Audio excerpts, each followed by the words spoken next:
The ending is more realistic than what we expect from a fictional novel. And let me tell you that you will be shocked when you'll get to know who murdered Alicia's husband and why.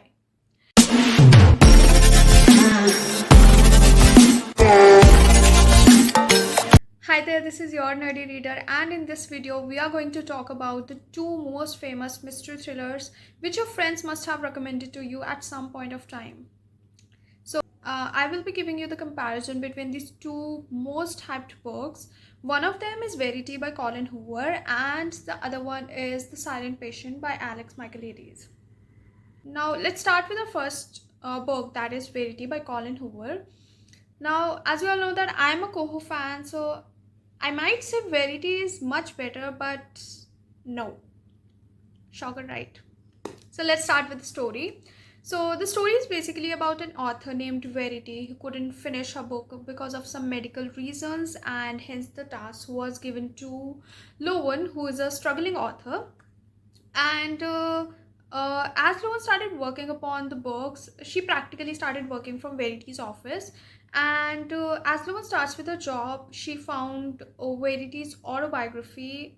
Like basically it was a manuscript which she found, which was basically the autobiography of Verity, which uncovered some hidden truths about Verity's life. Now these truths were really horrific because, you know, if you read this, then you might think that she's a psychopath.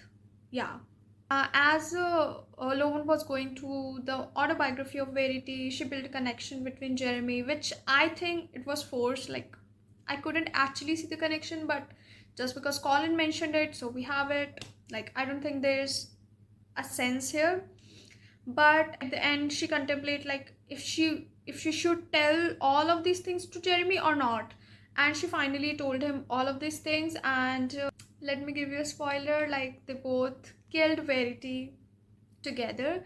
Fast forward to 7 months, Lowen again found some set of letters under Verity's bed, which said that Verity was actually practicing a technique which helped her to, you know, get into the brains of their villainous characters. And everything that was written in the manuscript was not the truth. Now, from a reader's perspective, this confused me so much. It's like at one point, I want to believe what Lowen has found in Verity's manuscript, but at the same time, I want to believe whatever Verity is saying. So, I mean, it's really good to have things vague, but not in a way that it gets difficult for audience to pick up the story. I'd say the whole book is so confusing, like with a boring plot. The only thing that I liked about Verity novel is the character Verity. Uh, Her villainous character has outshined everything, including the story itself. So that's that. And I would personally give this book 2.5 stars because I finished it just for the sake of finishing. Now let's come to our next crime thriller, which is The Silent Patient. Now the book is about a silent patient, Alicia Berenson, who killed her husband, and she does not utter a single word in her defense. Now, while reading, you know, the story, I thought, why she doesn't speak? Is she hiding something, or is she just shocked by her husband's death, or she has actually killed him? Now that a female main character is not speaking a single word, here comes the psychotherapist, Theo, who take the in charge to make Alicia speak. But as he goes through the life instances associated with Alicia, the truths and lies get mixed up so much, but in an interesting way. Not like in Verity, but this it was so interesting that it made me glued to the story even more. Now, during Alicia's mute state, we also get a glimpse of Theo's life. I think the author has tried to find a balance between Theo and Alicia, but in the middle, I got a little frustrated because of Alicia. I was like, speak up already, Al. But Theo's story has perfectly balanced her non-speaking state. I loved how Theo explained how the things that happen in someone's childhood shape their brain and thoughts.